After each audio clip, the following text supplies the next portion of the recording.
Along the Thames they gather near, decked out in chinos and drinking craft beer. Amongst the polished accents you unsurprisingly hear, we're better than you, let's make that clear. It's the sort of thing we're used to hearing the elitists say. The bragging, the arrogance, the superiority, it's day to day. But give them their due, at least for a change. The snobbery jibe has a jovial sports rivalry vibe. Still, you would have thought, with all that supposed intelligence on view, one of them could have come up with something more original too. Oxford and Cambridge, both in blue. Each university raving boringly about its crew. They frolic about in their privileged race. And admittedly, it's harder to market, this unnecessary chase for first place. And those snobbery drips from each oar's run, we must admit, it's regrettably fun. So, with that ringing echo, settle in, lend an ear, for the case we will make, why you should watch the boat race, for the sporting almanac's sake.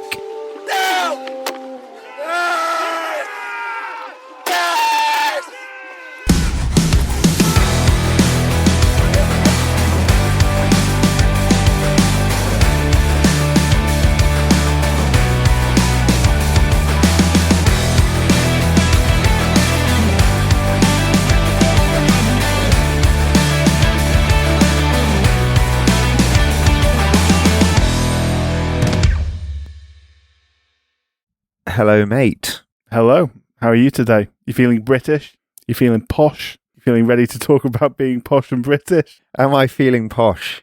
I guess this accent, or these accents, give us away, don't they, a little bit? A little bit. We're not this posh, though. We're not this posh, no. We had elocution lessons, let's put it that way. Or we didn't, actually. That's a lie. I don't know why I've started with that. We had it drilled into us over a prolonged period of time, but we're not this posh. Me and you are beneficiaries of our fathers doing service for this great country. I mean, yeah. No.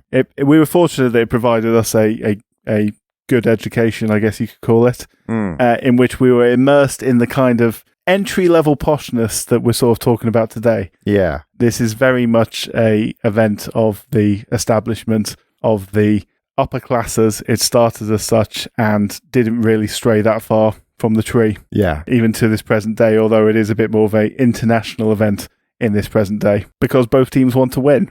We did a foundational course in the boat race without ever really getting to the upper echelons of society that basically revere this thing. Yeah. Yeah. The university boat race. The only boat race that anyone gives about in the UK. Apart from outside of the Olympics. Yeah. Outside the Olympics. Yeah. And it's not even that good. So, spoiler alert. How can it be? It's not. I mean, over the course, there's 4 races, ultimately. It's only really one race is the problem.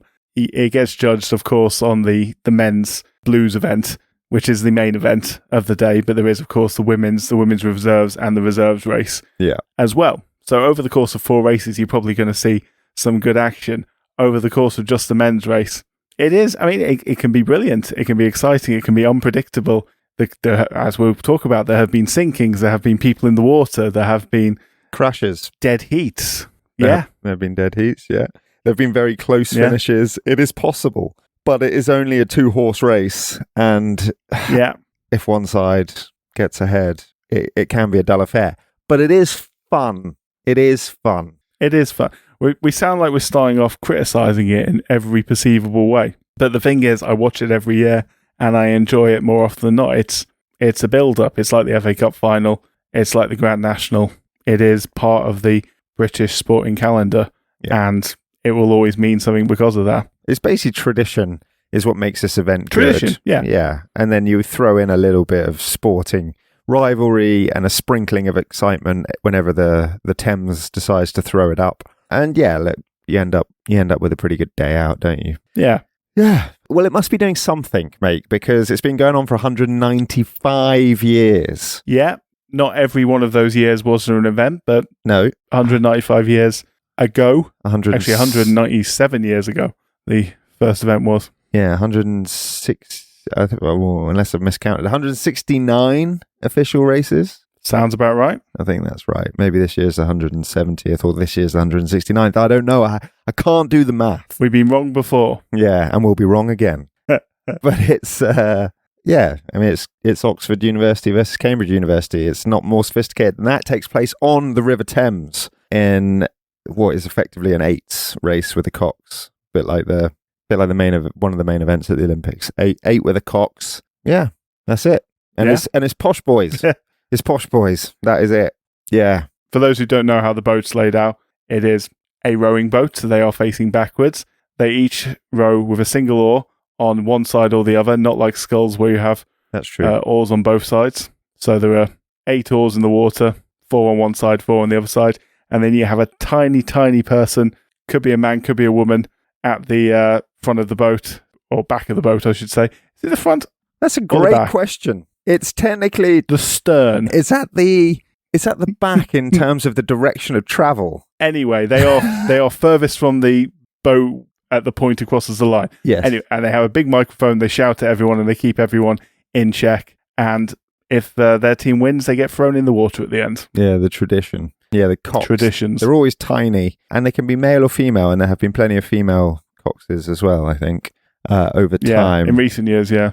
Just got to be small and light to complement the 6'5" units that are doing the rowing. Yeah, it's interesting because obviously the benefit of being small is you want to be as high in the water as possible in your boat. You want your team to be as light as possible, but the statistics of the boat race show that the heavier crews tend to do better than the lighter crews.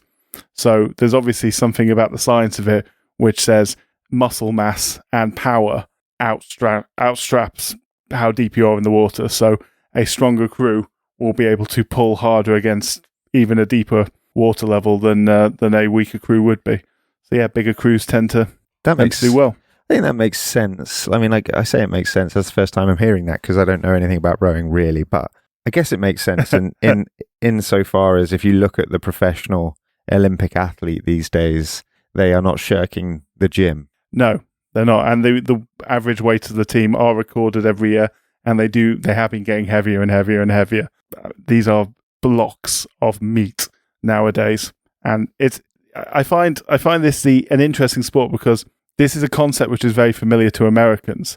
There's people in the boats who are probably doing postgraduate degrees who probably, bit of a debate over this, wouldn't have a chance of getting into Oxford or Cambridge without their sporting talents. They get given scholarships to be there, which is obviously very familiar to American audiences, but this is how the boats are made up nowadays. It is very competitive. Some of them are already Olympians who end up in the boat, and, that's how it works nowadays. I was literally right or wrong going to say that is a controversial statement because Oxford University and Cambridge University would deny that until they were blue in the face. Do you like what I did there? Of course, blue. No, they would deny that because traditionally the rule is that you are not allowed to give sporting scholarships for the purposes of the boat race. People have to gain entry on an academic merit in order to be eligible. But, as you have quite rightly pointed out, Jack, there seems to be an increasingly high proportion of boat race members who are effectively professional rowers or Olympians or who go on to be Olympians. And I don't know how or why that's happening because rich people never bend the rules. No, never. Not once, not ever. But yeah, you are right. That is a changing dynamic. And it's the same for the women's race. And whilst we're on this point, credit where credit is due to the elite establishment. This is probably one of the few women's events that's been kicking around for a while, actually. It has very been early. It's only really been on a equal footing with the men's race for about a decade now, since about 2015. They've been held in the same location and on the same day since 2016. So there's been no variation whatsoever. It's all part of the same day. The men's race is last. It is always going to be the one that draws the most attention. Yeah. It's the flagship. It's the oldest event. But the women's race is still shown live on television, on terrestrial television, so you don't have to pay for it. It's on Channel 4 this year. It's been on BBC every year. I think prior to this, I'm not sure it's ever not been on BBC. Yeah. But it is this year on Channel 4, which is still free to air, and it's still the next best channel to the BBC for it to be on, really. But yeah, the women's event. Do you know the story of the first women's event? I don't know the strange story of it. I know it started in 1927. Yeah, but it's only been annual. It's not really since a story. 64. Yeah, it's not really the story, but the first event, just to put you into the mindset of the 1920s man, because they're obviously the ones organising this. We've ridden this rodeo a couple of times on this podcast, but let's do it again. It is funny. So it wasn't a side-by-side race, as it is now. Obviously, nowadays, you have one team on the left, one team on the right. They row the whole course. Whoever crosses the finish line first is the winner. That wasn't the case in 1927. In 1927, they went one at a time. They were timed, so their speed was taken into account, but they were primarily judged on their form and style ahead of being judged on their speed. Of course. Why would the women be allowed to just race conventionally? Gotta look good. Yeah. So that was the Oxford University Women's Boat Club and a Cambridge crew from Newnham College, which was the only Cambridge college with a women's team for a few years until I think a couple of decades later when I want to say Girton got one as well. But anyway, yes, they were judged by style primarily, but as it happened, the judge couldn't pick between them on their style, so it was in fact the faster team who ended up winning, which was Oxford in the first event. They won by 15 seconds. Both just looked spectacular, I'm sure. Yeah, it's just this attitude that side-by-side racing was, and this is a word we've said many times before, unladylike. Unladylike, yeah, I was going to say, look, God forbid. Too masculine to be going toe-to-toe in straight-up competition. Yeah. Yeah, funny old funny old bunch, weren't they? To be fair, it's pretty astonishing that they were even allowed in the boat, to be honest. If you compare it to golf, things like that. Yeah, I mean, there's probably... Football. A lot of the time it was treated as a, I don't know, carnival event almost. That sort of attitude, not to treat it as a serious sporting event. It took many, many years and many, many efforts to get everyone to take it seriously. Unfortunately, obviously, we are now at that point in history. But yeah, I'm sounding not really I'm sounding like an apologist when I keep saying to be fair and this, that, and the other. But all I really mean is when you put it up against some of it's a very low bar. It's a low bar, yeah. It's a low bar that they just about got over. Women have a sport. Wow, that is really progressive, men. Fantastic. Great play. In 1927, football had been banned for women and would remain banned until 1971. That's what I'm trying to say. Anyway. 50 years. Yeah, that's crazy. And now look at it. Despite the discrepancies between the way in which people viewed the men and the women's event, it has always been and remained very popular as a spectator sport as well. Oh yeah, for sure.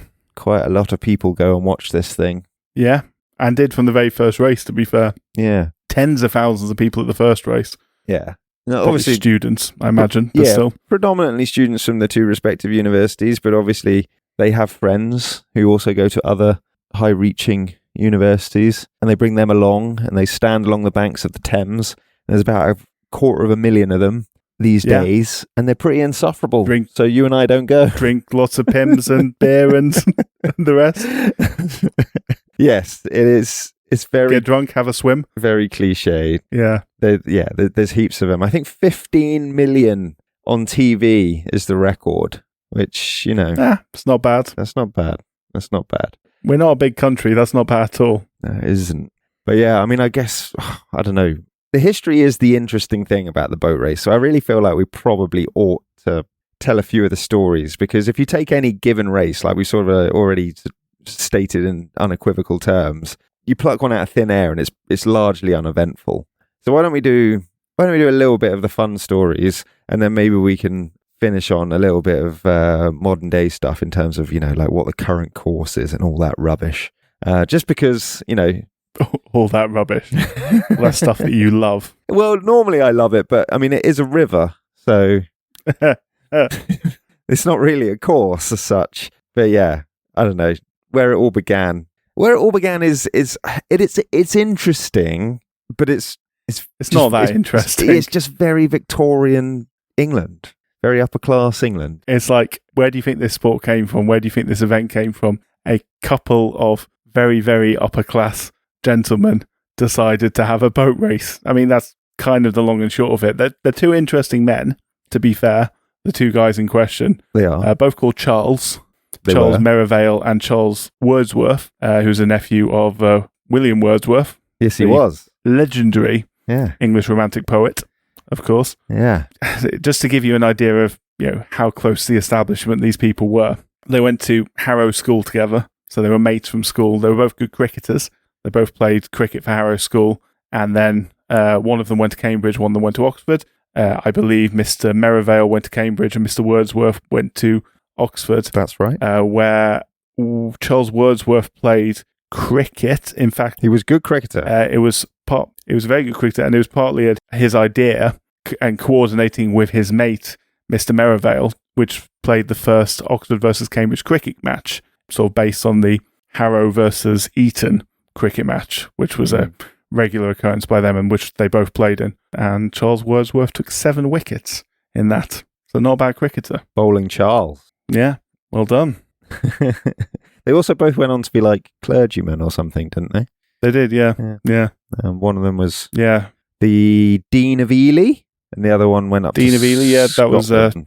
Charles Merivale, I believe. Yeah, Ely being a massive cathedral for those of you who are international listeners. Yeah, With a river running through it, the Great Ouse running through Ely, which will be presumably mentioned later because there's a boat race that took place on there in the not too distant past. yeah, because of some very weird thing called COVID-19. Indeed. I don't know why it was somehow safer to do it on a river in Cambridgeshire rather than a river in London, but there you go. Yeah. Bright ideas at the time. Well, it's a bit like don't have I guess parties, but have Probably parties. for the sake of the fans, yeah. Yeah. Don't have parties by this river in London, just have it by this river in Ely instead. Anyway, do you want to tell the story of the first boat race or leave it to... It's not even that exciting, is it? They just... It's not at all, to be honest. They both, like Oxford race in dark blue because 5 of the crew members were from Christchurch College and their colour was dark blue. So... Simple as that. Yeah, they've kept And do you know dark what blue. colour Cambridge wore in the first boat race? Oh, I do not. White? White with pink sashes. Oh, controversial for the day. And they had a pink boat. So, for those of you who don't know, they're called blues, the highest level of sport. To get picked for the boat, you are picked for the blues team. Whatever you get your university blues, that's what they call it, because both teams were blue. Oxford are dark blue, Cambridge are light blue. How much better would it be if it was blue versus pink? That would look so much better on TV. Yeah, That would be iconic. I'm disappointed that Cambridge didn't keep it on. Anyway, this is Wednesday, because it was a Wednesday for some reason, June the 10th, 1829, of course. Yeah. It was on the River Thames, but it was a long way upriver from where it's held now in Henley, which is sort of on the convergence of Oxfordshire, Berkshire and Buckinghamshire, for anyone who knows England. Those are quite posh counties, relatively speaking. Yeah. It started at 5 to 8 in the evening. It was meant to start at 6 p.m. and then it was delayed to 7 p.m. It started, but Cambridge accused Oxford of forcing them off the course.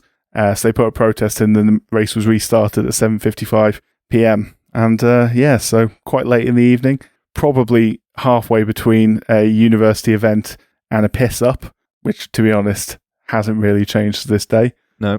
But yeah, 2.25 mile course, 3.62 kilometres, and Oxford won.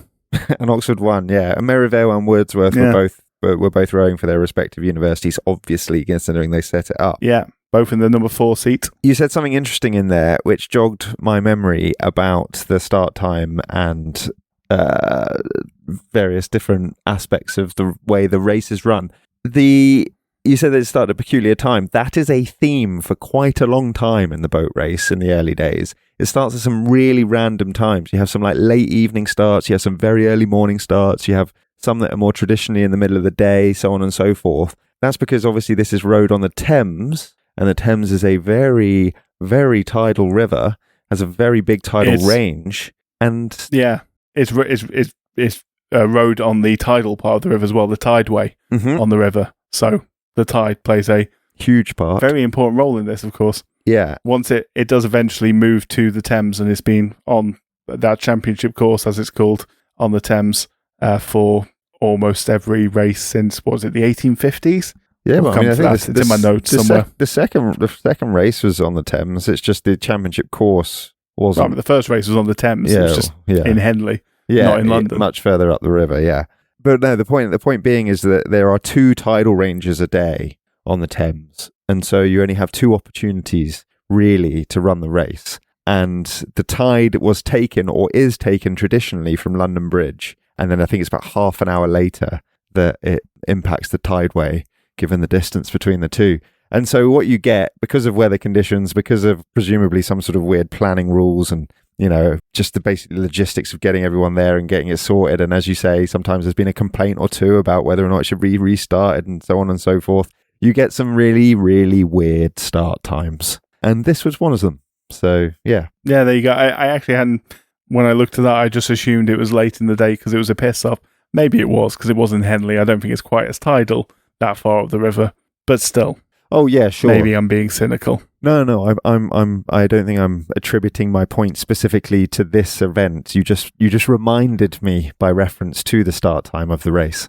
Anyway, if anyone thought that this was an instant success and would be repeated year on year after that, it was 7 years before the second race took place, 1836. Yeah, the second race, and that was in London. They did then, as you correctly said, move into London, Westminster to Putney. This course was, so not the championship course they run now, but not far away at all. Yeah, they actually had a little. That's the first falling out, isn't it? Like the second race, there was a disagreement as to whether or not it should move. Yeah, I mean, boys will be boys ultimately. Yeah, the main tradition to arise out of these early races, though, is that, and it still continues to the present day, is that the loser officially challenges the winner to a rematch every time. Yeah. Hence the reason why it goes on perpetually. Yeah. Since you've mentioned it, mate, I think it was 1845 where it was agreed to stage the boat race on the course from Putney Bridge to Mortlake Church Tower. And the primary motivator for that was river traffic. Fair enough. Nothing more sophisticated than that. The Thames was obviously a very busy place back in the day. Still is. To a certain extent. Yeah. It's not so busy now that you can't stop traffic for a rowing race once a year. I imagine back in the 19th century that was not the case. That was problematic. Yeah. Getting across it and this, that. There were boatmen. That was used to be a job, like boatswains or whatever they were called, who'd take you across the river. So yeah, that was the main reason for it moving. Obviously, as you've already said, it becomes known as the championship course. That is the course that's hosted the vast majority of the races. We've already mentioned how tidal it is, but it's basically downstream of Teddington Lock, which is why the tide is still so strong. And there is a 7-meter change in the height of the river between high and low tide. The river flows, I think it takes longer for it to go out than it does to come in. Basically, that makes sense. Yeah, the river. That's a bit of a surge, yeah. That's it, yeah. And so they always, as you might imagine, quite understandably, rode in the same direction as the tide, a flood tide. Very sensible. There have been 3 occasions where they didn't do that, though. Sensible. 1846, 1856, and 1863 for the buffs out there. They rode against the tide, which is pretty wild. Barbaric. I imagine it was quite hard. I actually don't know if there were any sinkings that year. I'm now having a quick look. The first sinking I've got is 1859. It's the first one I've got noted down. Yeah, it is. And it's not Where's in a year. Cambridge. Yeah. Not in a year when they rode against the tide. Just changing the subject quickly. Did you know in 1849 there was 2 races? No. They had one in the spring and one in the winter. They won in December. Oh. Cambridge won in the spring, and Oxford were awarded the victory in December after Cambridge were disqualified for a foul. I'm not sure what the foul was, but they were disqualified for a foul. Normally when you crash into each other, isn't it? Yeah, early controversy. Very, very much so. Yeah. But yeah, we're sort of, I don't know, dancing on the head of a pin really with the boat race. Should we just tell 2 or 3 good stories of various different iterations? I think so. Let me give you my one note that I've got before 1877, because I think 1877 is probably going to be one of those years we're talking about. 1873 was the first use of sliding seats. So anyone who's rowed in a modern rowing boat will know that the seats slide with you. It allows you to use your legs more, allows you to provide extra power, so you're not just pulling with your arms and your upper back, you're pulling with your entire body, essentially. So yeah, 1873. There you go. Technology. marching forwards. Well, the Victorians were good at that, to be fair. The best, yeah. There is only one place to start, isn't there, if we're telling good stories about the boat race? The 1877 Dead Heat. Yeah, the 34th boat race. Yeah. Saturday the 24th of March, started at 8:27 a.m. There is case in point. Perfectly sensible. Yeah. People were still getting drunk. I mean, one thing we haven't explained... 12 o'clock somewhere. 12 o'clock somewhere, that's true. Somewhere in the Empire. One thing we haven't explained, and it probably is worth quickly mentioning this about the course, it's obviously the Thames has a load of turns in it, loads of bends and curves. And so... meanders, yeah. The course is... there are strict rules about going under the middle of bridges, and the course is measured through the middle of the river, but you obviously can start on the right or the left-hand side, and there is an advantage to that depending on which corner you are going round. And so it can be quite deceptive as to who is winning for a little while. And the 1877 boat race is a very, very good illustration of that, because the lead basically kept exchanging hands throughout the race and was generally speaking quite a close affair, but no one could really gauge who was winning for quite a long time until they got to the Chiswick Steps, where it looked like Oxford were leading by about half a length, but by Barnes Bridge they were clear, so more than a boat length ahead. However, because this was a time when Victorian men were Victorian men, this race was run irrespective of weather conditions, and this was not a good day for weather conditions. As it can often be in the spring in London Yeah. or anywhere in England. Too right. So very strong headwinds, very rough water, and the Oxford bowman, or bowman, I'm not sure if that's supposed to be pronounced as a single word, basically damaged his oar and it snapped, and he was essentially rendered a passenger for the remainder of the race. And that means they lost an eighth of their power, effectively, Oxford. Yeah. And Cambridge came surging back. To be fair to Oxford, they were struggling to hang on, but hang on they did. A very valiant effort not to just collapse. But the verdict of the race would fall to the lap of the judgment of a chap called John Phelps, who was the finish line judge, effectively. And he declared it a dead heat, with both teams crossing the line in 24 minutes and 8 seconds. He's controversially. Yes, saying that it was impossible to say which boat had surged over the line first. Bearing in mind, that's the thing about rowing boats, is that they don't move forward steadily. It's not a constant... I don't even know how you'd say it, Jack. You move forward a little bit at a time, Lunging. quicker at your stroke. So if you look at two rowing boats side by side and they're off stroke to one another, you'll see them basically their nose exchanging positions. One will go in front, then another will go in front, then another will go in front. So if that's happening near the line, it is just a question of timing and when your final pull is before you get over the line. It could be enough to let you win by a nose. And Mr. Phelps could not decide between the two teams. Excellently explained that. Excellently explained. But yes, go on. Sorry. The Oxford crew and their supporters were livid by this. It led to the famous phrase, which was "dead heat to Oxford by 5 feet." Yeah. In that the Oxford crew and fans were convinced that not only did they win, they were clearly ahead. John Phelps got the nickname Honest John Phelps, which I think might be ironic. I'm not entirely sure about that one. Yeah, it was. Sounds like it was ironic. It's historically been found to not be ironic, but the joke was that it was being said ironically. Yes, that makes sense. You know what students are like. Anyway, so yeah, controversial. He was also over 70 and blind in one eye. What? I didn't know that. And there was a more spurious allegation that he was like smashed out of his brain under a bush at the time of the finish, and there were no finishing posts. But I think all of this has been found to be, folklore. He was an honest man, John Phelps. Say what you want about him. I know two things about him, and the second one you've just told me about him being blind in one eye. The only other thing I know about him, man was honest. Well, apparently. Did you know that I've got two good bits of trivia for you here? Did you know the result ended up in court? I'm unsurprised to the max. But tell me about it.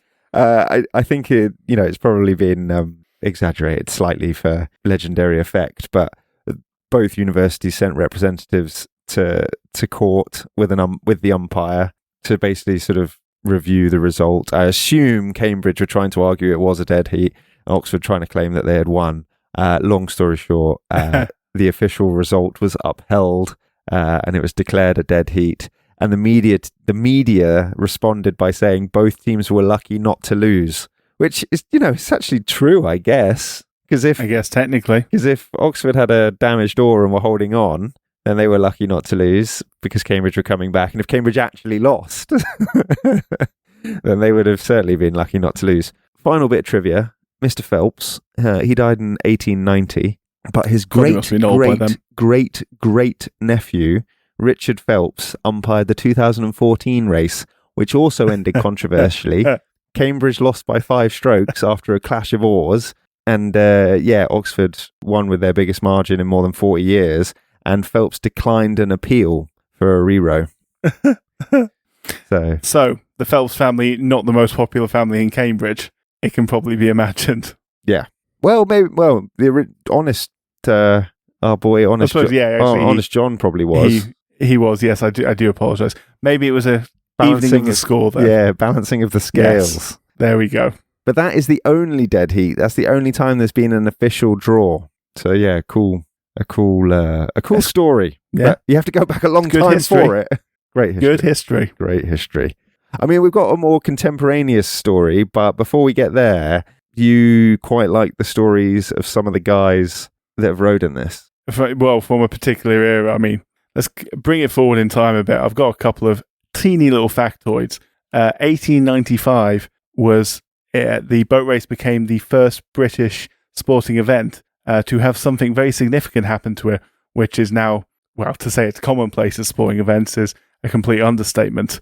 It was the first British sporting event to be captured on film. That's an excellent. And there is film footage. That's a genuinely excellent fact. 1895. So this is the earliest of early days of silent cinema. It was a cool little story, but yeah. That's a great story. On camera.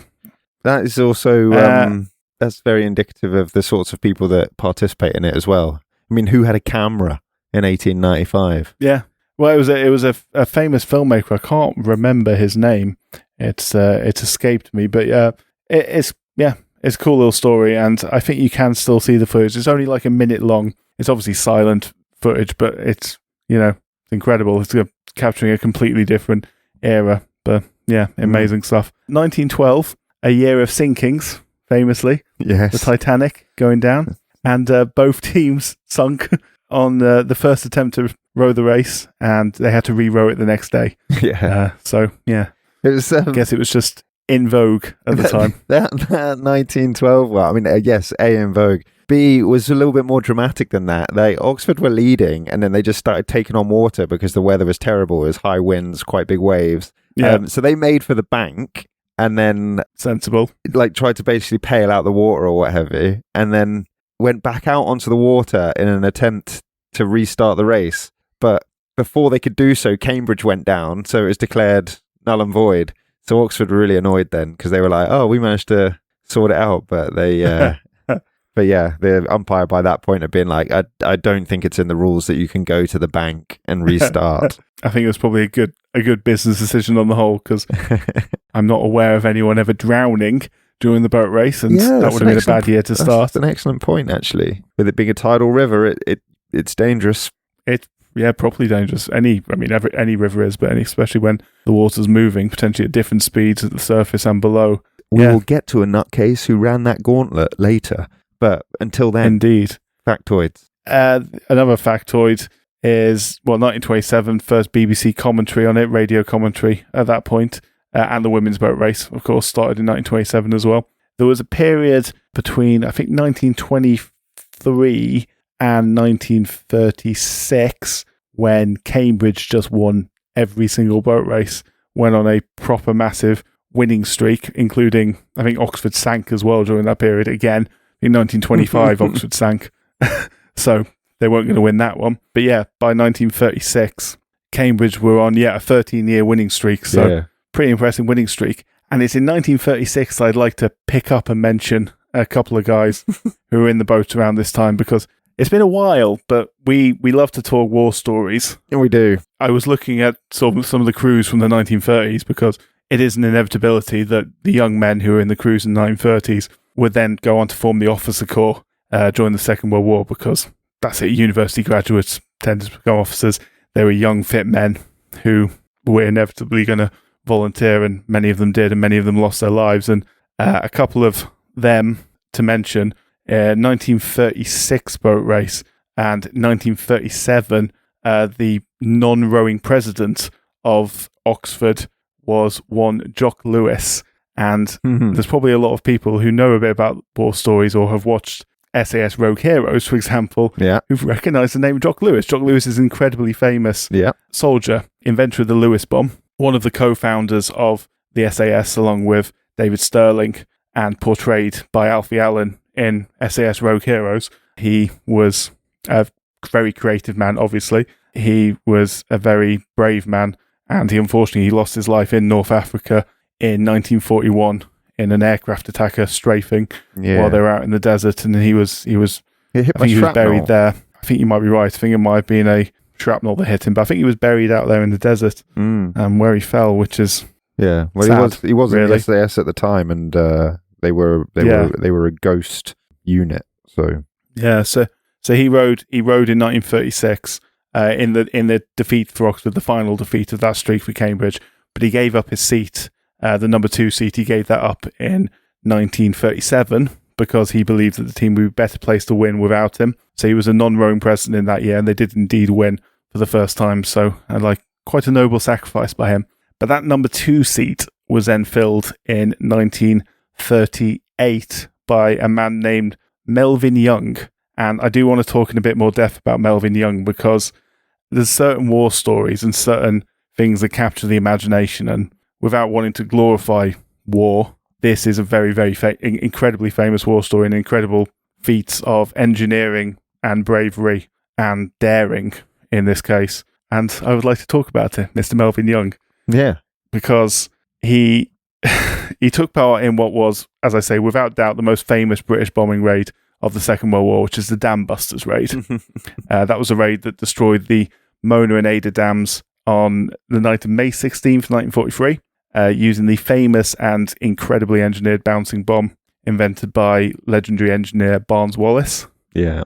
Melvin Young, though, was a very, very impressive chap in his own right. He was born in Belgravia in 1915 to a wealthy family. As we say, a lot of these people in these boat races are from wealthy backgrounds. His family from California, they'd made a lot of money in real estate, but he was educated mostly, he was born in the UK and then educated mostly in England, a little bit in the United States as well, but then he studied law at Trinity College, Oxford in the late 1930s. He was obviously a keen rower at school. He carried this on at university, and he gained a blue by rowing in the boat race in 1938, which Oxford won by 2 lengths, going back to back, having won for the first time in 13 years the previous year. He then trained to be a pilot with the Oxford University Air Squadron. He trained alongside a man named Leonard Cheshire. And Leonard Cheshire, I'm not going to talk about today, but I could talk about for hours and hours and hours, because he's one of the most extraordinary people in British history. He was commanding officer of 617 Squadron, who were the Dambusters, but he did so after the Dambusters raid later in the war, and was also, this Leonard Cheshire charity is ongoing. He was a great humanitarian as well, but I won't talk about him today. I could, but I won't. Just a tease. Honestly, I could. He's not related to sports. It would be unwise to talk about him on this podcast. But off topic, but he gets a mention. I say not related to sport. He's a very good tennis player, actually. He was a big motorsport fan. Maybe I can sneak him in at some point, but no. So Melvin Young was described as not being a natural pilot, but he made up for it with hard work and common sense, and eventually began to thrive in the cockpit. He joined the RAF Volunteer Reserve and then the RAF proper when the war came around. He flew Whitley bombers with 102 Squadron. He survived his first tour despite being shot down twice on 2 separate raids. On both occasions, he had to bail out over water. The first time, he spent 22 hours in a rubber dinghy in the Atlantic. The second time, fortunately, he was a bit closer to home near Plymouth, and he got home pretty quickly, again in a rubber dinghy. These 2 incidents, inevitably, if you know anything about British officer class society, it got him a nickname, and his nickname famously was Dingy Young for the rest of his life. Yeah, Earned it. Yeah, good name. Certainly earned it, yeah.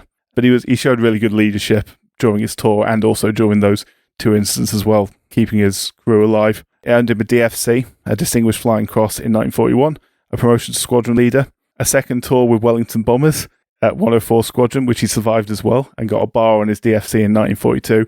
It wasn't common to survive tours. I was going to say, And there's a theme emerging here. He keeps getting shot down.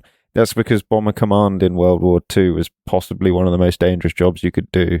Like less than a 50% success rate, survival rate. Yeah, on any given tour, yeah. Not on obviously any given sortie, but on any given tour, Yeah. usually 25 flights, and your chance of survival, was about 50%. I say the chance of coming out alive and still active was about 50%. If you were lucky, you'd bail out and get captured, but that was the minority. Yeah. Around this time, in 1942, the first active service of a new type of bomber began. That was the Avro Lancaster, probably the most famous, well, definitely the most famous British bomber of the Second World War. Iconic, 4 engines, twin fin tail, massive bomb capacity.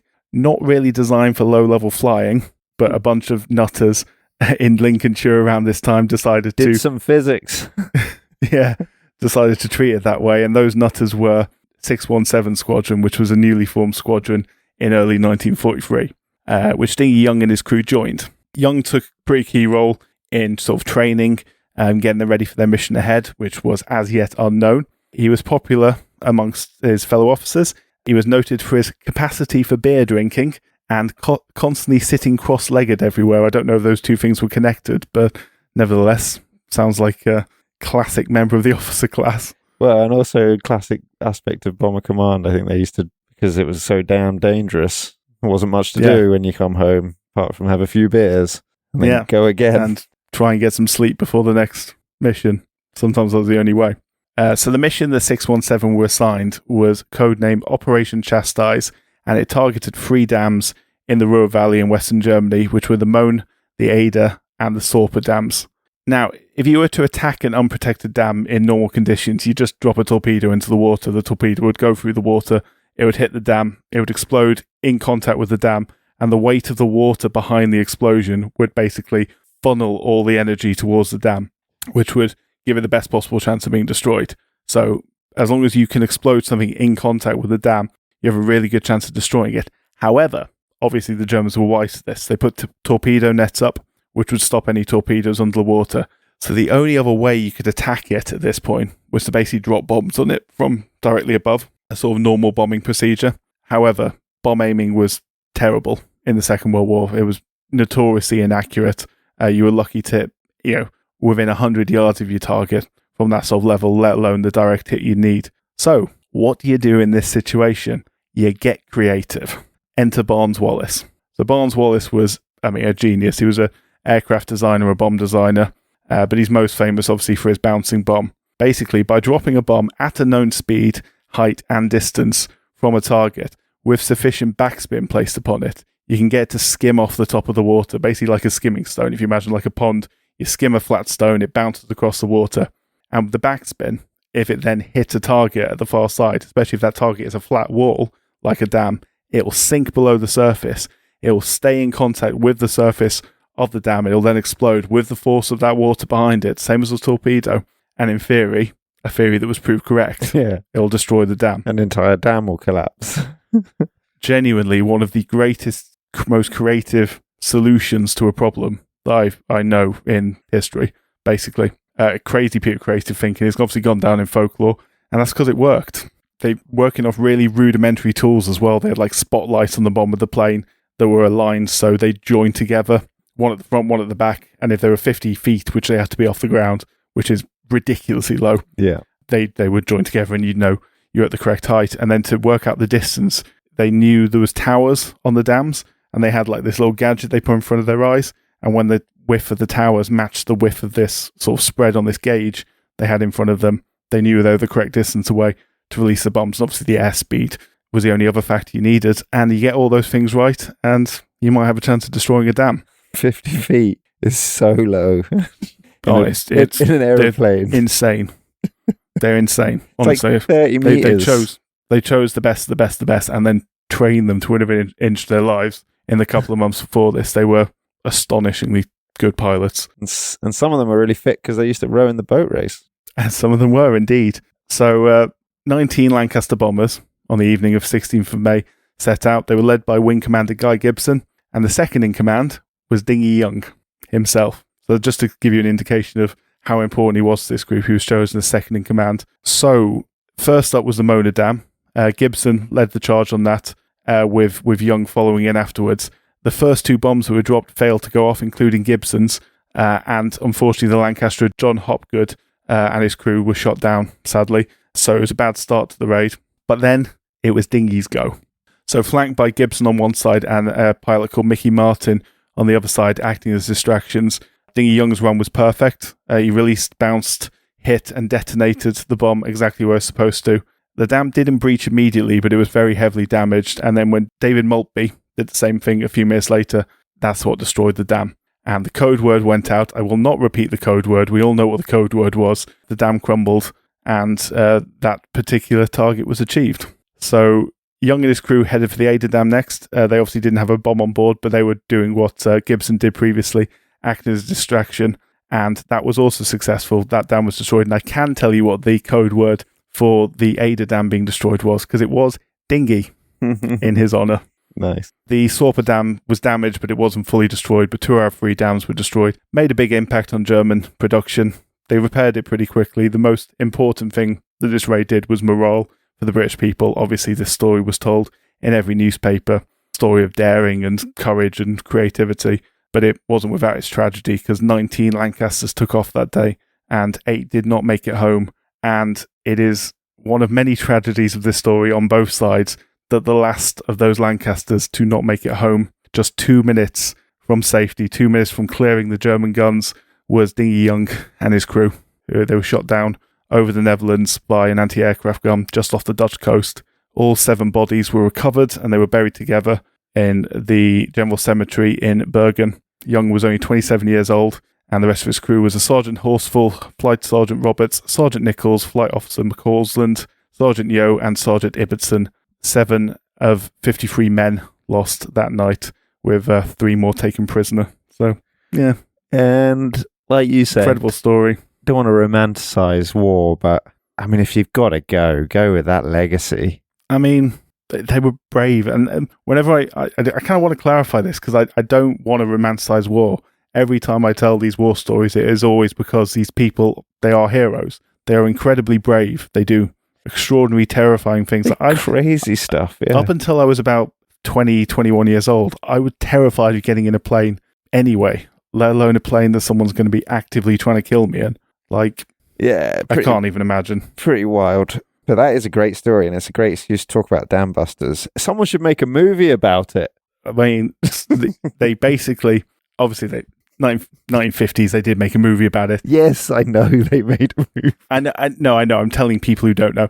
They've been trying to remake it for years, but the main sticking point that they get stuck on is, do they want to change the history with relation to Guy Gibson's dog's name and the code word that was used, which, in my opinion, just change the bloody name and remake the film, because it's a story that needs to be told. It is and heralded. Fantastic story of bravery. Yeah, it's the least of what 617 did. I mean, it's not the least; it's the most of what 617 did. Of course, they are called the Dambusters for a reason, but it is just the beginning of their story. That is Anne Barnes Wallace's design. The whole story, with Leonard Cheshire taking over the things they did later in the war. I would strongly recommend people look into it, because it is mad. Yeah, it is mad. It's innovation and bravery and daring all combined into one story. And thank you, Dinghy Young, and your history with boats for giving me an excuse to talk about it. But this is the thing that this is the reason that we're able to go down these tangents, though, is that this is the cool thing about sport, and particularly historical sport, when it was not professional, or it was just a bit of fun amongst a group of elitists. In the case of the boat race, you do get people that did some wild stuff in their life. I mean, we spoke about that pilot of the bobsled for the Americans in our Winter Olympic series, and there are pretending to be Canadian, yeah, and they're just pretending to be Canadian so we could join the RAF. This is it, and it's just cool to look into these events as they come around in accordance with the calendar, and do a little bit of reading behind it and tell some stories associated with the history, because you do just get like these little gems, and you get these extraordinary lives that you wouldn't necessarily otherwise pay any attention to. And that is an extraordinary life. The reason I told it is because, I mean, simply put, I'd heard of Jock Lewis and Dinghy Young anyway. Their stories weren't new to me. And most of that I've just written down off the top of my head because I know this story so well, genuinely.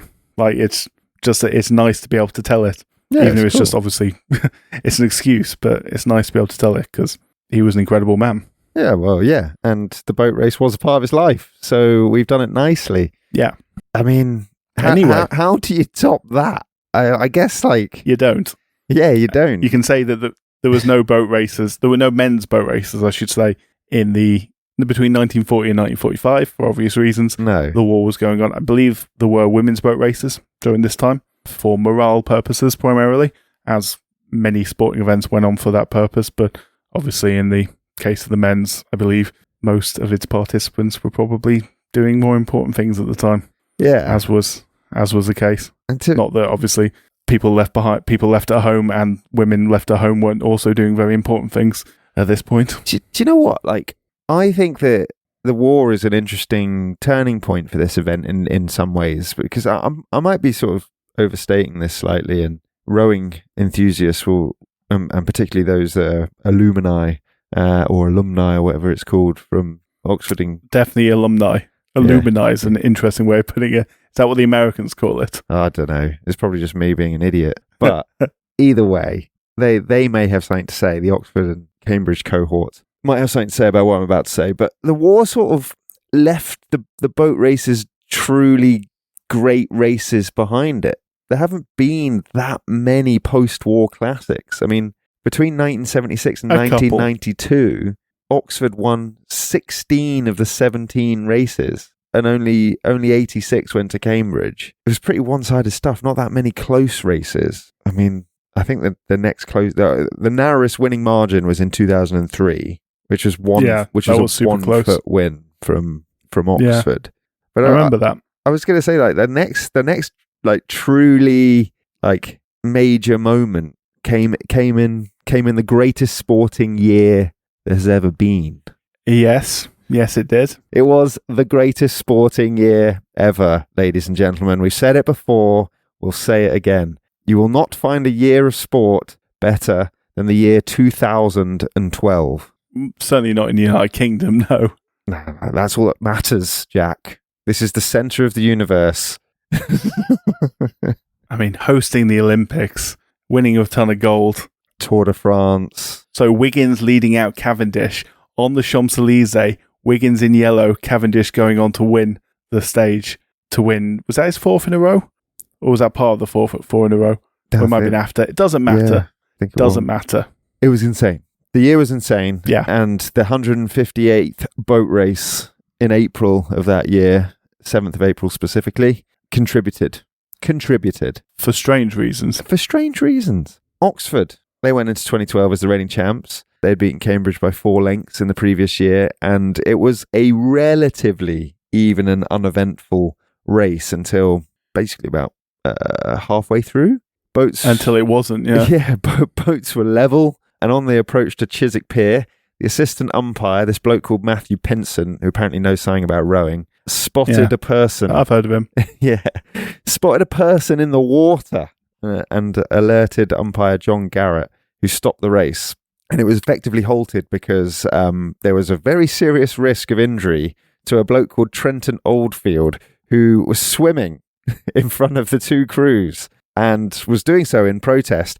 Bearing in mind that we said that this is a very tidal river and the tide is strong, and it's very dangerous because of undercurrents and stuff. To go out swimming in the middle of it whilst the tide is flowing is bold, just to make a point. It's bold. It's arguably brave, although yeah.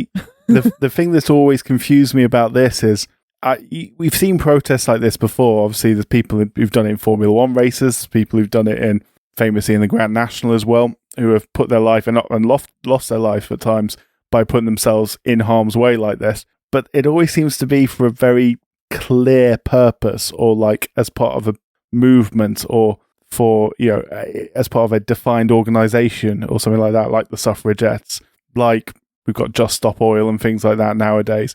He's a bit of a lone warrior in this case, was Mr. Oldfield. He's a weird, confused message. It was just protesting elitism, basically, which, I mean, arguably there's some justification to that, but it seems a weird approach. He's Australian. He's an Australian fella, and he said he was protesting against the inequalities in British society, government cuts, and reductions in civil liberties, and a culture of elitism. I guess the confusing part of all of this is, and this isn't a reason why he can't protest it, but he was educated at the Sydney Church of England Grammar School and the University of Sydney, and went to LSE over here. He was also a fellow of the Royal Society of Arts, and his justification for being well placed to protest elitism was having a deep relationship with elite institutions and a very good understanding of them, which, I mean, it's informed his protest of. I don't hate that as a reason.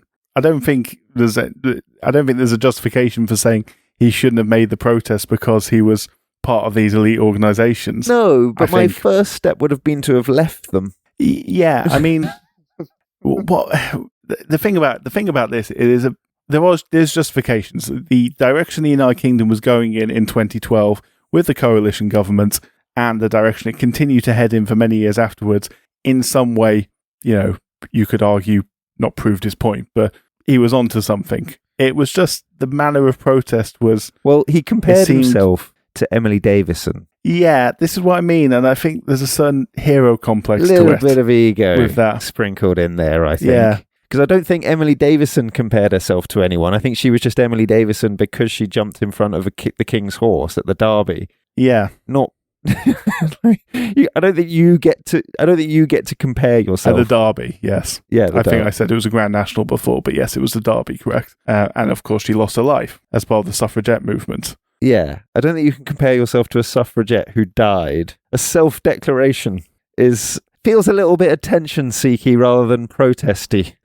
The suffragette movement, I look back on it and I think you could certainly say worth dying for, potentially, in the sense that if you could say anything is worth dying for, that was a extraordinarily important movement that made real change happen on the backs of a lot of suffering by a lot of people.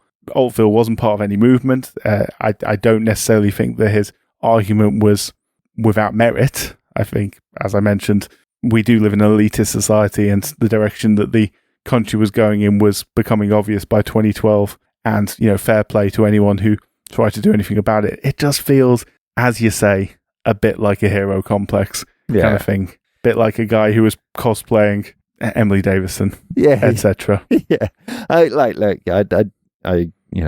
maybe we shouldn't worry too much about the particulars. Like, there's nothing wrong with a protest, and the boat race is no exempt. But I just think that the whole, I have no regrets. I would have felt less of a man. I'm like Emily Davison is a little bit like, it's all about me, really, isn't it? Anyhow, let's not get distracted. He was very nearly seriously hurt.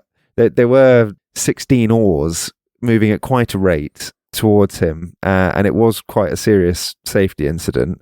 I should know, being a safety geek. Yeah, you are. That's what you are. And look, can confirm. For all of the complaints or criticisms or jibes directed at Mr. Oldfield, there's plenty to be said about the reaction. There was a chap in the Oxford boat, who I won't name because I think it's a bit unfair, but he described him as a mockery of a man in the immediate aftermath. Okay. Whilst the Oxford Boat Club president tweeted, "My team went through 7 months of hell, and this was the culmination of our careers, and he took it from us." So, there's plenty of self-indulgence going on both sides, I think. Did we mention the result of this race in the end? Because it was the first time. Would explain why Oxford was so pissed off. Yeah, so it was the first time that the race had been stopped since 2001. First and only time the race was actually stopped and restarted again was because of a clash of oars. And that would be a precursor, wouldn't it, Jack? because they pulled him out of the water. They pulled Oldfield out of the water. He gets nicked on the umpire's boat, handcuffed, sent off and arrested. And we'll come back to him in a minute so I can tell you what happened to him. But the race has restarted, and within a minute, the crews were drifting towards each other, and Oxford were being warned repeatedly by umpire Garrett to basically move. They didn't. There was a clash, and basically Oxford broke the shaft of one of their blades on one of their oars. Irreparable damage. They were buggered. I think they tried to protest it. Like, I think their cox was waving her hand, saying because it happened within the first minute, it should restart. But because this isn't governed by traditional rowing rules, or like on a rowing lake or what have you, the umpire just ignored her because that's not the rules in the boat race. Carried on. Cambridge won, and Oxford threw a paddy and scapegoated Mr. Oldfield. So, I guess that kind of contextualizes their reaction a little bit. But do you think Oldfield was treated proportionately, Jack? Do you think the boat race reacted relative to the threat posed by the swimmer? I think the correct actions were taken up until the point that he was dragged out of the water. I think after that, you can probably make an argument that things went a bit harshly. After that, sent to jail for 6 months, and then attempt to deport him, which I think went up to a fairly senior court in order to get it overturned. It's like that feels a touch strong for swimming. Ultimately, he didn't put anyone's life at risk other than his own, and I can therefore classify it as a peaceful protest, and I don't believe anyone should ever go to jail for a peaceful protest, as many people have, unfortunately, in the past couple of years in this country. I do not agree with that. I don't think any of them should have gone to jail for protesting peacefully. I think it should be the right of everyone in this country and any free and fair country to protest peacefully. As I said, the only person he put at risk in that situation was himself. Yes, he jeopardised a sporting event. Yes, he may arguably have cost Oxford the chance of a win. Those things don't matter. In the grand scheme of things, it's just sport. He didn't. I'm sure people were pissed off. Of the win. Oxford rowed into the Cambridge boat after being told not to. Yes. Yes, there's that as well. And also, it strikes me as a little similar to Felipe Massa blaming Fernando Alonso for his crashing into the wall. His team being unable to take his... Fernando Alonso crashing into the wall for Felipe Massa's Ferrari team not being able to take his fuel pipe off correctly and letting him drive away with it still attached, because that just happened to have happened after Alonso crashed into the wall. It's not no correlation. Sport resets itself, and you have to do your job after that point still. Just because it might not have happened, if X had happened, Y might not have happened, doesn't mean that Y is still not your fault. Like, you have to execute still. The biggest mistake Oldfield made was he upset the boys establishment of Oxford and Cambridge. And how dare he? Yeah. And it's 6 months in jail. Jesus, mate. That's a long... For a peaceful protest. No. On a plea, I'm sure, as well. Makes sense. But yeah, like, call him an arsehole if you want. Yeah. Argue against his politics, whatever you want to do, that's fine. Don't throw him in jail. Well, like it's the main thing to appreciate is it wasn't just the courts that overreacted. Next year, they brought in the Royal Marines to police the boat race alongside the Metropolitan Police Marine Unit. Were the SAS busy? Yeah. Jesus. Do you know what I mean? The lengths they'll go to look after the boys. Like, that is preposterous. What do you mean the Royal Marines? It was a bloke swimming. He wasn't in a U-boat. God almighty. I'm trying to think of like a really working class comparative event and wondering whether they do the same for them. I don't even think they do the same for rugby union or football, or certainly not rugby league. I don't think it has the same clout. I think it's so establishment. I think it almost... That'll just be some officer. Too close. There's some officer now in the Royal Marines who used to go to Oxford being like, well, we won't have our chances disrupted next year. Not with the boys on the river. Yeah, probably. Anyway. Yeah, look. It is what it is. It is what it is. We are what we are. And look, we did say it was fun. We said at the top of the show, it's fun. Oh, this is nothing but not fun. I mean, it's one of the most bizarre and memorable sporting events, even of that year. And that is saying something. But certainly, like, in terms of like boat race history, very memorable. Yeah, for sure. Should be thanking Mr. Oldfield. Look, I mean, Oxford can whinge all they want. They're getting pumped in this. Pumped. As of 2025, Cambridge are 88-81 up. Obviously, the single dead heat that we have told you all about. Cambridge has led Oxford in cumulative wins since 1930. And in the last 10 years, Cambridge have won 8 of the last 2. And they're the reigning champs, having won 3 in a row. It feels like they always win. It does feel like they always win. Even though there was, as you mentioned, quite a long period where Oxford dominated within our lifetime. Still behind. Still doesn't feel that way. It must have been miles behind but for that streak. Yeah. So yeah, if you're a fan of an underdog, then you probably should support Oxford. But also, there's a lot of excuses coming out of there, isn't there? I mean, what excuses do they have? They can recruit whoever they want from all over the world. Hey, James Cracknell was in a boat a few years ago, 46 years old, on a postgraduate degree. Yeah, another Olympian, another gold medalist. 2-time gold medalist, yeah. Yeah, who are the others that we said have been in this, actually? There were a few other famous people. There's Pinsent, rode for Oxford in 1990 and 91, and 93, actually. Yeah, you said 4-time Olympic gold medalist he is. You said James Cracknell. Hugh Laurie? Yeah, James Cracknell. Hugh Laurie in 1980, yeah. Hugh Laurie's dad actually was in that 1936 crew, 37 crew. Oh, wow. 36 crew, because he was Cambridge. His dad was a rower as well. And yeah, Hugh Laurie, Dr. House himself. Legend. Yeah. Lieutenant George himself. There's one other celebrity, wasn't there, that we picked up on? There was Dan Snow as well. That's it. The historian and podcaster who I am a big fan of, actually. I do like his history podcast. In 2000, I think he did 3 in a row, and he ended up president as well, 2001. I think he won in 2000, but I think he might have lost in 99 and 2001. But he definitely did 3 in a row around the turn of the century. Oh, nice. Yeah, so look, there might be an Olympian in there or 2 this year. I don't know who's in the cruise this year. I haven't even looked it up. What I do know is that if you are not from the UK and you listen to this and you watch the boat race or you catch up with it on YouTube or something after the fact, what you will not see are many interesting landmarks, because it is upriver of the city of London.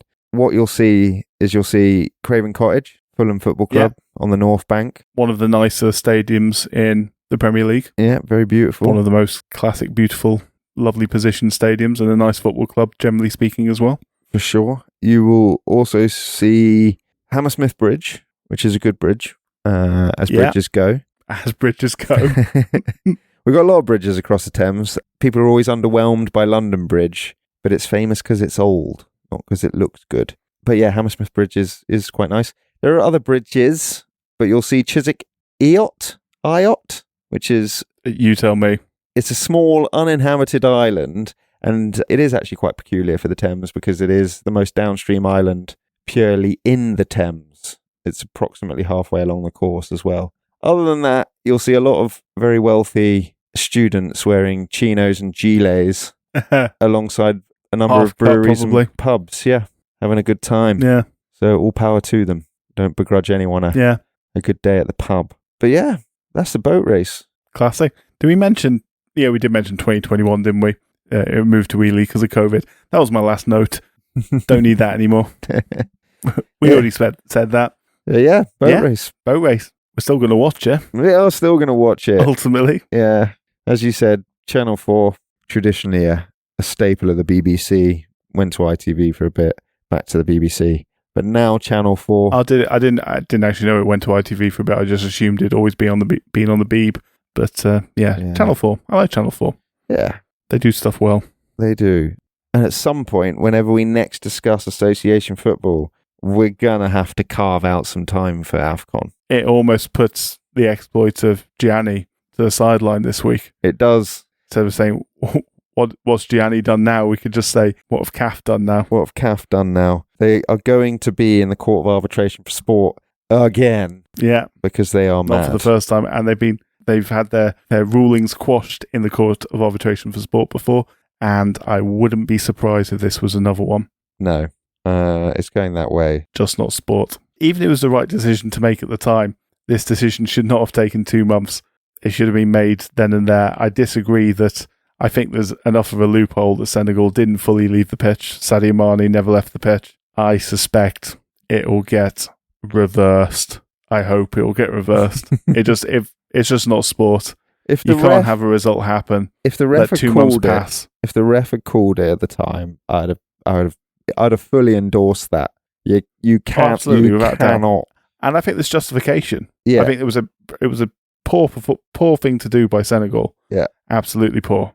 Irrespective of the behaviour of the ball boys and the, Morocco generally in that game, and I don't mean just mean the whole sort of administration around it and the fans. But yeah, you cannot throw a wobbler like a toddler at the end of a game just because you perceive some sort of corruption which is just not there. Yeah, okay, fine, you had a soft goal disallowed, but anyway, as you said, you can't be doing it months after the fact. That sets a horrible precedent which can't be allowed to stand. It does, in our view. It does. Yeah, all right, well, baseball next then, I guess. We'll see how that goes. Why not? Why not? We've changed our plans without any notice before, so we might do it again. But let's work on the basis of baseball. It's hard, not to be romantic. Oh, sorry. Did you want me to finish that? Yeah, you sort of just left me hanging there. Yeah, about baseball. Baseball, I think, is what you're talking about. Yeah, cool. All right, mate. Until then, have a good week. You too, pal. Bye bye, and enjoy the boat race. Bye. Thank you everyone for joining us today. We hope you enjoyed learning about the boat race and its rowers. If so, it would give us a huge hand if you could leave us a comment, a review, a like or a share, and tell a friend, especially if they own a gillet. Our theme tune is, as ever, Oh Yeah by Harmony Productions. You can find us on Instagram and Blue Sky at The Sporting Almanac. Next up, it's probably baseball. We'll see if we stick to that. Until then, no matter your shade of blue, or if you'd rather be jumping in for a swim, sport is nothing without the history that makes it. Goodbye.